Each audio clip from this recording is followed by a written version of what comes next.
as many people know who watch the show on a regular basis, they know that as a true northerner, yes, a Yorkshire boy born and bred, of course, I like nothing more than a bargain. And I said to many people, of course, you get mocked for this, don't you? But I don't care, you know.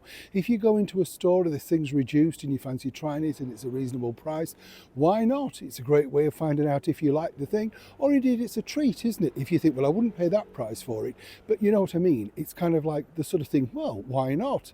Now, what I find fascinating in this cost of living crisis that the world is going through, whichever way, you've really got to be on your mettle, and more so now than ever, particularly with the big brands, because you would think, of course, that, well, they're all putting these ads out across all the mainstream media about how much money they're saving you and all that sort of stuff.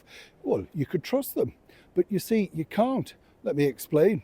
Morning, good to see you. Thank you so much as ever for joining me today. Yes, it's not as late as you think, but this is winter in the very heart of London. Not too bad. Apparently we're still looking for snow, but I'll let you know the minute it happens. Yeah, I could break out into White Christmas. A little bit late, but there you go. Did all right for Bing. Absolutely. Now, are you like me? Are you a sucker for those lemon stickers? Doesn't matter what they are, I'm drawn to them because I think, what is it that I haven't tried and could have tried? You know, the sort of thing. And then, of course, you're disappointed because the sticker isn't as low as you'd hoped. But, of course, when you buy yourself a treat, maybe at the full price of, you know, certain stuff, you kind of think, oh, okay, well, I will buy this. I wouldn't normally, but it's a one-off, that sort of stuff.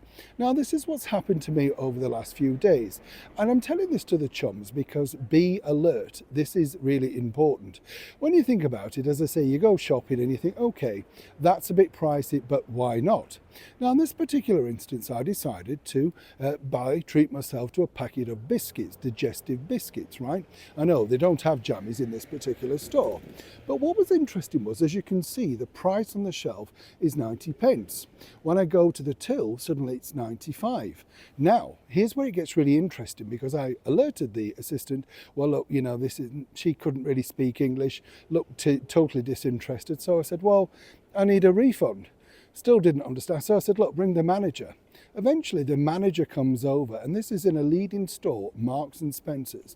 No apology, just docks the money off, snaps his key on the thing and walks off. Now, this is a huge problem for Marks and Spencer's because this is the fourth time in a number of days that the price on the shelf does not relate to the price at the till.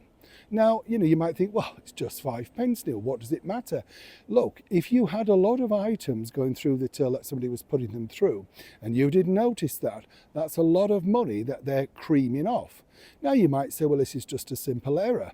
It could be, but it seems to be a rather regular error. And what I would say is when you're out shopping, ladies and gents, watch everything. Keep a note if you can. I know it's hard. You've got to watch your bag, your phone, your keys, everything. But literally, you cannot trust anybody. Nobody is on your side. And as I said, finally, when I did manage to get the refund of the 5p, which is neither here nor there, it's the principle.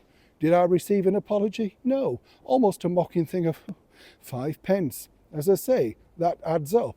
And why should it be in their pocket rather than in yours? Anybody else agree?